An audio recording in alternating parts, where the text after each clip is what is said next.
नमस्ते साथियों, हार्दिक स्वागत और अभिनंदन के साथ मैं विनोद सरोवा उपस्थित हूँ आपके अपने इस यूट्यूब चैनल हिंदी वाले व्हाट्सएप पर। बच्चों, आज हम कक्षा 12 के विषय हिंदी साहित्य के लिए अभिव्यक्ति और माध्यम नाम की जो पाठ्य पुस्तक है, इस पाठ्य पुस्तक से ए बे से वाले अर्थात वस्तुनिष्ठ श्रेणी के 4 प्रश्न आने वाले हैं। कविता से, कहानी से, नाटक से और विशेष लेखन से। तो हम इन चारों पाठों से लगभग 40 प्रश्न लेकर आए हैं और आप के सामने इन सभी को हल करेंगे। देखते हैं। पहला प्रश्न है, एक नाटक के मुख्यतः कितने अंक होते हैं? मतलब अंक यहाँ पर नंबर नहीं है, ये एक नाटक के कितने पार्ट होते हैं? तो इसका सही जवाब होगा हमारा 3 पार्ट होते हैं। किसी भी विशेष स्थिति का अनुकरण क्या कहलाता है? अनुकरण का अर्थ होता है नकल। तो किसी भी विशेष स्थिति की नकल को क्या कहते हैं? तो उसे नाटक कहते हैं। हम कई बार कहते नहीं क्या नाटक कर रहा है यार, है ना? तो वो नाटक कहलाता है। अगला प्रश्न है तीसरा, कविता का जन्म किस रूप में हुआ था? तो वाचिक, या इसका एक और ऑप्शन भी आपको मिल सकता है जिसे कि हम मौखिक कहते हैं, मौखिक या वाचिक शब्द में। चौथा प्रश्न है, कविता की अनजानी दुनिया का सबसे पहला उपकरण क्या है? तो सबसे पहला उपकरण है शब्द। पांचवा प्रश्न है, कविता की आंतरिक लय किसे बताया गया है? तो इसका जवाब होगा बिंब और छंद को। किसे बताया गया है? बिंब और छंद को।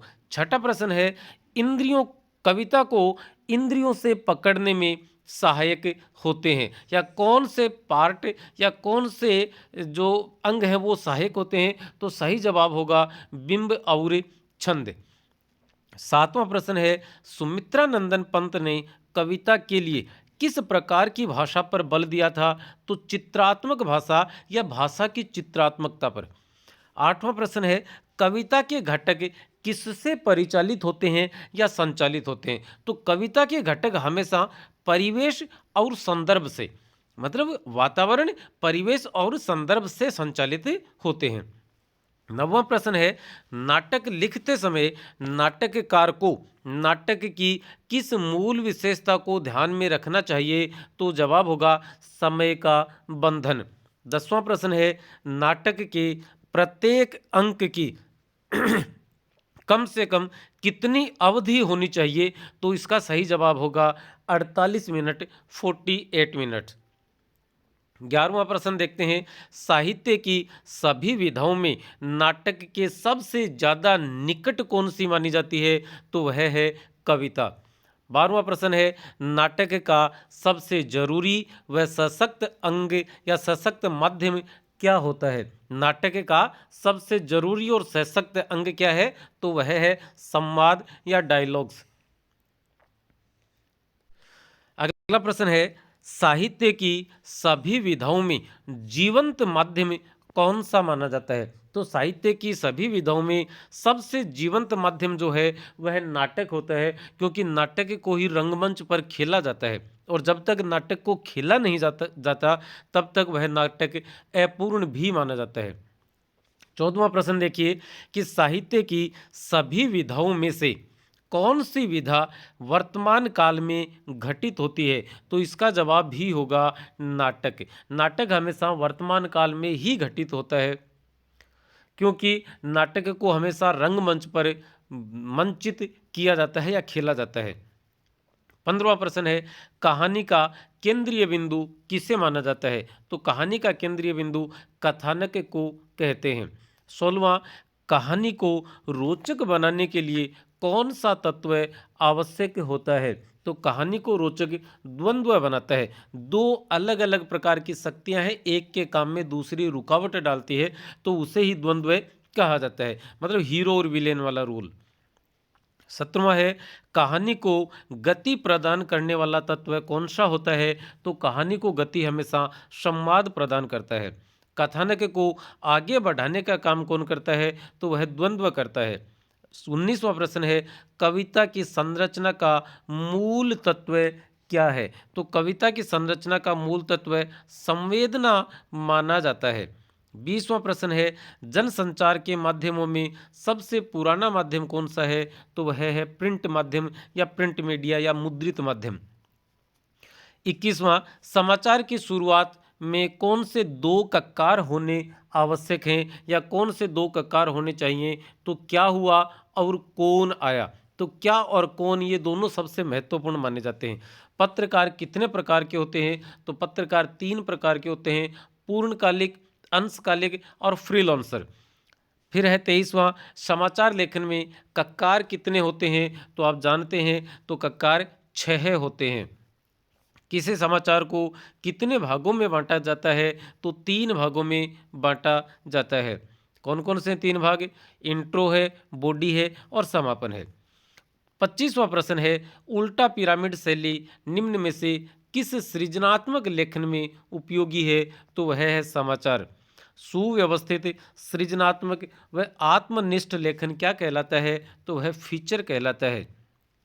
27वें प्रश्न में खालिस्तान देकर प्रश्न पूछा है, यह एक मनोरंजक व सूचनात्मक लेखन है, तो यह के स्थान पर खालिस्तान पर आ जाएगा फीचर।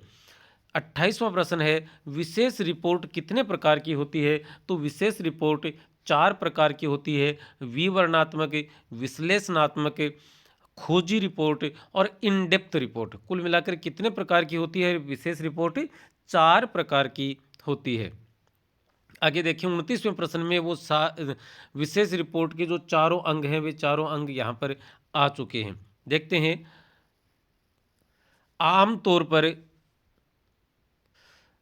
भ्रष्टाचार या अनियमितताओं को उजागर करने के लिए कौन सी रिपोर्ट लिखी जाती है? तो उसके लिए खोजी रिपोर्ट लिखी जाती है, खोज की जाती है चीज़ों की।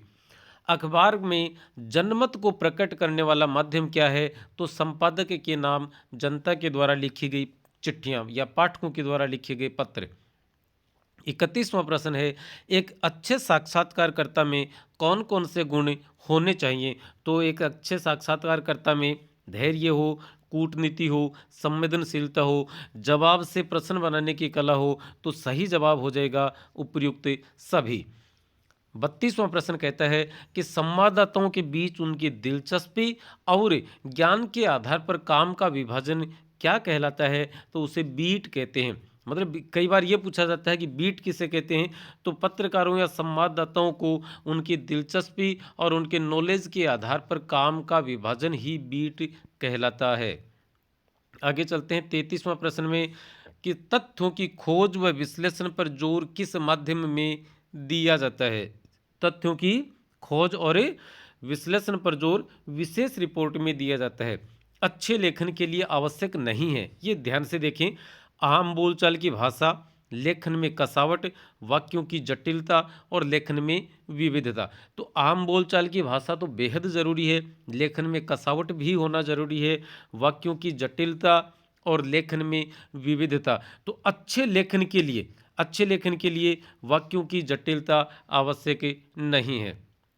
वाक्य को जटिल बनाना जरूरी नहीं है, आप आराम से सरल शब्दों में भी अपनी बात कह सकते हो।